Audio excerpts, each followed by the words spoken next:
Greetings.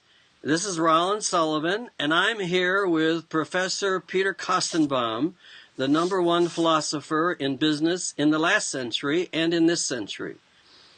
I am very excited about this initial video for Practicing Organization Development 4.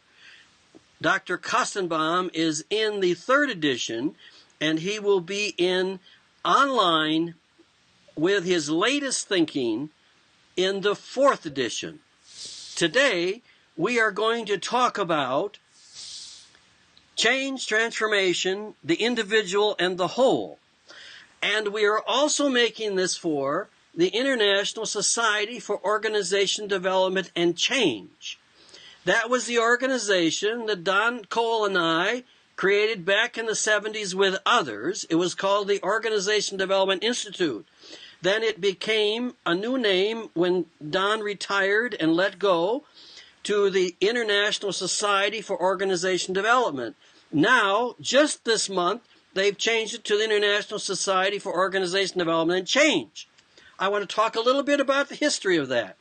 Warner Burke predicted that this would happen 15 years ago, and that's why he named his 4th edition of his book right now, Organizational Change.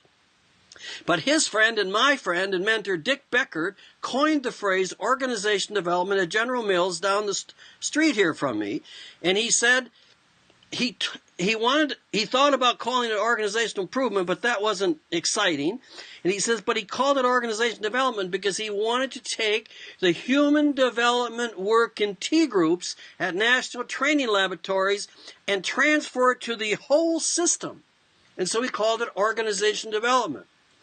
And in the early days, we essentially called development, change, and learning all the same. They meant the same.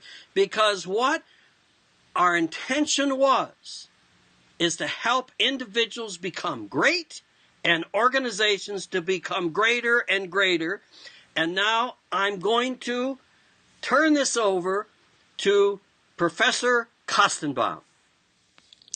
This is about greatness in organizations. The way to be clear is to start with a matrix.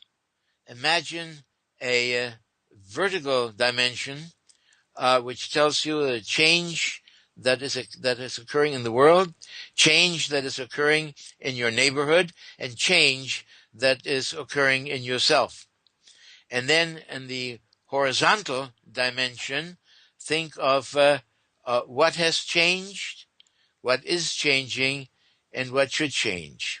So you will have 9 cells in terms of which to classify the comments that I would like to make.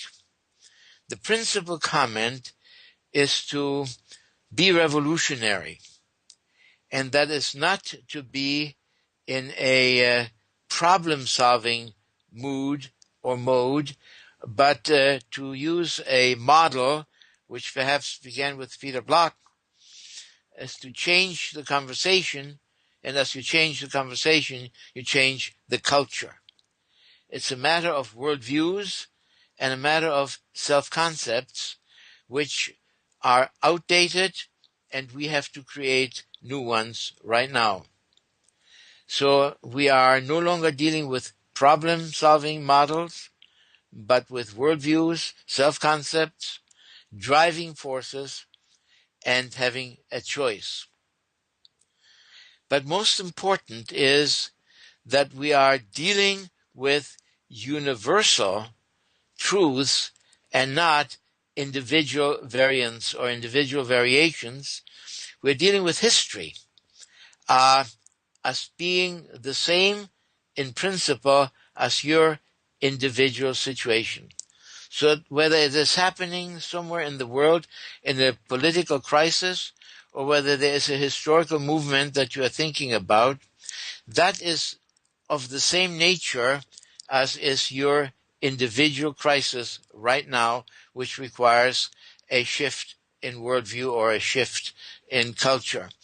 And so that you are not sick, you do not have an individual problem, you don't have to feel sorry for yourself, but it is simply that the history of the world or the march of time is going through you in a particular way, and you manage it in the same way that the great figures of history have tried to manage the political and the historical changes that have occurred over time. And once you understand that you are not a person who has a problem or has a misfortune, but rather that the history is going through you at this time and you're grabbing onto history and you're riding the wave of history, at that point you are connected not with your weakness and your helplessness, but rather with the greatest power on earth.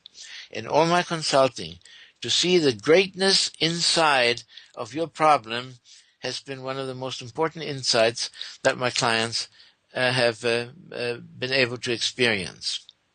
You have just given us a great kernel of wisdom, and if I may connect it back to organization change, is that you've just given us a conceptual framework that's universal, that should apply to all change efforts, no matter what culture, no matter what challenge, no matter what industry we're in.